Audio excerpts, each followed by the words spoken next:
नमस्कार मित्रांनो, राज्यात मुख्यमंत्री माझी बहीण लाडकी योजनेचे ऑनलाईन फॉर्म भरणे सुरू झालेले आहे. 1 जुलैपासून आणि 30 ऑगस्टपर्यंतची मुदतवाढ देण्यात आलेली आहे. यामध्ये कशा पद्धतीने हा फॉर्म भरायचा, ऑफलाईन भरायचा की ऑनलाईन भरायचा, कोणकोणते कागदपत्र आवश्यक आहे, कोणकोणत्या कागदपत्रांमधून यामध्ये शिथिलता देण्यात आली, कोणते फॉर्म भरण्याकरता पात्र आहे, कोण अपात्र आहे, कशा पद्धतीने हा फॉर्म भरायचा, कोणते कागदपत्रे लागते याविषयी आपण सविस्तर माहिती या व्हिडिओमध्ये बघणार आहोत. करिता तुम्ही या चॅनलला सबस्क्राईब करून ठेवा, कारण की आणखी मुख्यमंत्र्यांनी महिलांसाठी 50 योजनांची घोषणा केलेली आहे. तसेच आपले जे भाऊ आहे त्यांच्याकरताही मुख्यमंत्री आपला लाडका भाऊ योजना सुरू करण्याचे घोषित केलेले आहेत. करिता हे सर्व व्हिडिओचे नोटिफिकेशन मिळण्याकरिता तुम्ही चॅनलला सबस्क्राईब करून ठेवा. चला सुरुवात करूया आपण.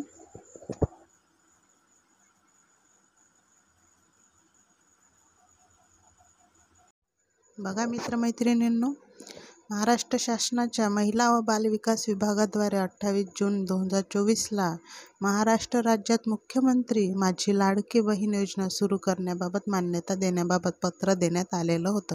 यामध्ये महिलांना आणि मुलींना पुरेशा सोयीसुविधा उपलब्ध करून रोजगार निर्मितीस चालना देणे, त्यांना आर्थिक स्वावलंबी बनवणे, आत्मनिर्भर बनवणे, तसेच त्यांच्यावर जे मुलं अवलंबून आहेत त्यांच्या आरोग्यासाठी त्यांना थोडीफार मदत करण्याकरिता ही योजना सुरू करण्यात आली. आधी या योजनेचे लाभार्थी 21 ते 60 वर्ष वय गटातील होते. आता ते 21 ते 65 वर्ष करण्यात आलेले आहे. यामध्ये काही पात्रता दिल्या होत्या, काही अपात्रता दिल्या होत्या. त्यामध्ये शिथिलता देण्यात आलेली आहे आणि यामध्ये फक्त ऑनलाईन अर्ज भरायचा आहे. यामध्ये आधार कार्ड आवश्यक आहे, बँक खाते आवश्यक आहे, रेशन कार्ड आवश्यक आहे, पासपोर्ट आकाराचा फोटो आवश्यक आहे. तसेच कशा पद्धतीने लाभार्थीची निवड केली जाईल, कशा पद्धतीने फॉर्म भरायचा, हमीपत्र नमुना कसा भरायचा, या सर्वांविषयी आपण आता डिटेल माहिती यामध्ये बघणार आहोत. आधी या योजनेमध्ये अंमलबजावणीची कालमर्यादा ही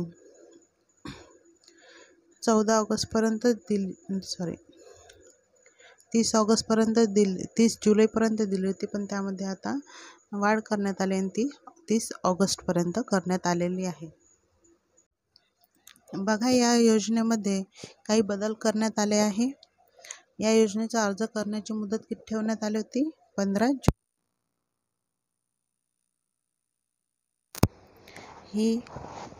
30 ऑगस्टपर्यंत करण्यात आलेली आहे. तसेच त्यानंतर या योजनेच्या पात्रतेमध्ये अधिवास प्रमाणपत्र आवश्यक असल्याचे नमूद करण्यात आले होते. आता ते अधिवास उपलब्ध नसेल तर त्याऐवजी आपल्याला, म्हणजेच डोमेसियल उपलब्ध नसेल तर त्याऐवजी आपल्याला 15 वर्षापूर्वीचे रेशन कार्ड, मतदार ओळखपत्र, शाळा सोडल्याचं प्रमाणपत्र, तसेच जन्मदाखला यापैकी कोणतेही एक प्रमाणपत्र, एक ओळखपत्र ग्राह्य धरण्यात येणार आहे. बघा मित्रांनो, जर तुमच्याकडे डोमेसिल नसेल तर गव्हर्नमेंटने त्याकरिताही उपाय सांगितलेला आहे की 15 वर्षापूर्वीचं जर तुमचं रेशन कार्ड असेल, मतदान ओळखपत्र असेल, शाळा सोडल्याचं प्रमाणपत्र म्हणजे TC असेल, तसेच जन्मदाखला असेल, त्यापैकी कोणतेही एक ओळखपत्र प्रमाणपत्र तुम्ही जोडू शकता. म्हणजे सर्वच कागदपत्र जोडण्याची आवश्यकता नाही. या 4 पैकी कोणतेही एक प्रमाणपत्र तुम्ही जोडू शकता. त्यानंतर या सदर योजनेतून 5 एकर शेतीची अट देखील वगळण्यात आलेली आहे. म्हणजे 5 एकर शेती असणं जे अट घालण्यात आली होती ती देखील वगळण्यात आली आणि वय हे 21 ते 65 वयोगट करण्यात आलेलं आहे. जर तुमचा परराज्यात जन्म झालेला असेल आणि तुम्ही महाराष्ट्रातील पुरुषाबरोबर विवाह केला असेल तर त्या पुरुषाचा जन्मदाखला, शाळा सोडल्याचे प्रमाणपत्र, अधिवास प्रमाणपत्र हे असणं आवश्यक आहे. त्यानुसार तुम्हाला पात्र ठरवण्यात येणार आहे. 2.5 लाख उत्पन्नाचा दाखला उपलब्ध नसेल आणि तुमच्याकडे पिवळे किंवा केसरी रेशन कार्ड असेल तर तुम्हाला उत्पन्नाच्या दाखल्यातून देखील सूट देण्यात आलेली आहे. या योजनेत कुटुंबातील एका अविवाहित महिलेचा सुद्धा समावेश करण्यात आलेला आहे. जर कुटुंबात 2 अविवाहित महिला असतील तर त्यातील एका अविवाहित महिलेला यामध्ये लाभ मिळणार आहे. सुद्धा या योजनेचा लाभ मिळणार आहे. बघा आता मुख्यमंत्री लाडकी बहीण योजनेचा फॉर्म कसा भरायचा ते आपण आता बघूया. कोणती कागदपत्रे लागतील. तर हा फॉर्म भरताना सर्वप्रथम आपण ऑनलाईन फॉर्म भरण्याकरता प्ले स्टोअरवर जायचं आहे. त्यामध्ये नारी शक्ती ॲप सर्च करून नारीशक्ती.सर्च करून मुख्यमंत्री जनकल्याण कक्ष महाराष्ट्र अशा प्रकारचा इन्स्टॉल करून घ्यायचा आहे. बघा नारी शक्ती दूत असं सर्च केल्यानंतर ते मोबाईलमध्ये इन्स्टॉल करायचं आहे. त्यानंतर ओपन केल्यानंतर सर्वप्रथम ज्या महिलेचा आपल्याला फॉर्म भरायचा आहे त्या महिलेचा मोबाईल नंबर टाकायचा आहे. त्यानंतर त्यावर एक OTP येईल, तो तेथे सेव्ह करायचा आहे. नंतर accept term and condition of click करून लॉग इन करायचं आहे आणि स्वीकार आहे वर क्लिक करायचं आहे. त्यानंतर असं पेज ओपन होईल. त्यामध्ये महिलेचं पूर्ण नाव टाकायचं आहे. ईमेल ID असेल तर ईमेल ID टाकायची आहे. जिल्हा, तालुका, गाव.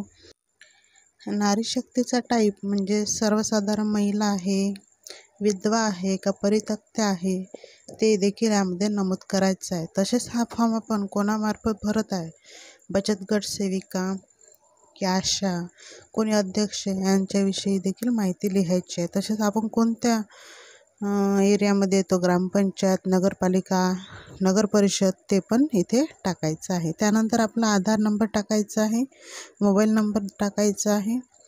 काही आर्थिक योजनेचा लाभ घेत असाल तर त्याचा हो किंवा नाही ते पण नमूद करायचं आहे. विवाहित आहे की अविवाहित आहे ते पण तिथे टाकायचं आहे. जर अर्जदाराचा खाते असेल तर त्याचं नाव, खातेदार क्रमांक टाकायचा आहे. त्यानंतर IFSC कोड टाकायचा आहे. आधार क्रमांकाला बँकेला लिंक आहे की नाही ते पण तेथे टाकायचं आहे. त्यानंतर प्रिंट काढायची, त्याच्यावर सही करायची आणि ते अपलोड करायचं आहे. नंतर आहे उत्पन्नाचं प्रमाणपत्र, ते पण अपलोड करायचं आहे. रेशन कार्ड अपलोड करायचं, ते केसरी असो किंवा पिवळे राशन कार्ड असो, कोणतेही असो ते अपलोड करायचं. त्यानंतर अर्जदाराचा फोटो घेऊन तो लाईव्ह फोटो अपलोड करायचा आहे आणि नंतर तो अपलोड करून सेव्ह करायचा आहे.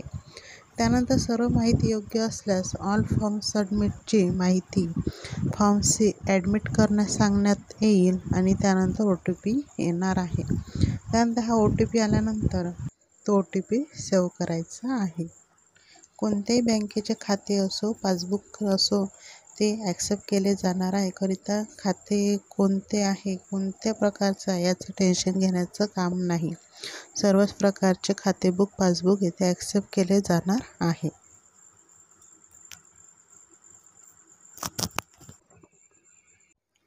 बघा अर्जदाराचे हमीपत्र मी घोषित करते की असे खून करा. माझ्या कुटुंबाचे एकत्रित वार्षिक उत्पन्न ₹2.5 लाखापेक्षा अधिक नाही.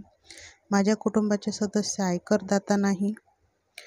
मी स्वतः किंवा माझ्या कुटुंबातील सदस्य नियमित कायम कर्मचारी, कंत्राटी कर्मचारी म्हणून सरकारी विभाग, उपक्रम, मंडळ, भारत सरकार किंवा राज्य सरकारच्या स्थानिक संस्थेमध्ये कार्यरत नाही किंवा सेवानिवृत्तीनंतर निवृत्तीवेतन घेत नाहीत.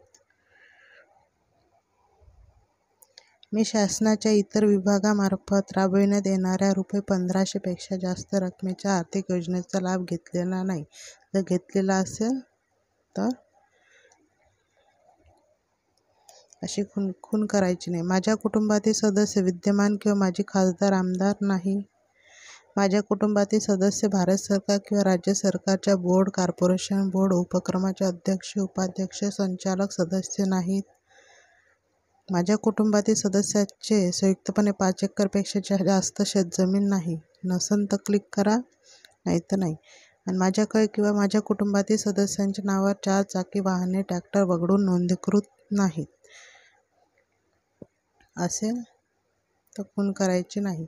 नंतर लिहून द्यायचं, मी वरीलप्रमाणे घोषित करते की मुख्यमंत्री माझी लाडकी बहीण योजनेसंबंधित पोर्टल ॲपवर आधार क्रमांक प्रमाणीकरण प्रणालीसोबत स्वतःला प्रमाणित करण्यास व आधारित प्रमाणीकरणानंतर माझा आधार क्रमांक, बायोमेट्रिक किंवा वन टाईम पिन OTP माहिती प्रदान करण्याची सहमती देण्यात माझी हरकत नसेल. मी हे देखील सहमती देते की मुख्यमंत्री माझी लाडकी बहीण योजना माझी ओळख पटवण्यासाठी व प्रमाणित करण्यासाठी माझा आधार क्रमांकाचा वापर करू शकतात. मी केवळ शासकीय सेवा योजनांचे लाभ प्राप्त करण्याच्या उद्देशाने अन्य राज्य किंवा केंद्र शासनाच्या विभागाशी माझे आधार ठेवायचे वर्णन पुरवण्यास संमती देत आहे. eKYC ठेवण्याचं वर्णन पुरवण्यास संमती देत आहे. इथे अर्जदाराची सही करायची आहे. त्यानंतर आहे नोट. उक्त प्रपत्र केवळ ऑनलाईन अर्ज दाखल करण्याच्या हेतूने माहिती एकत्रित करण्याकरिता आहे.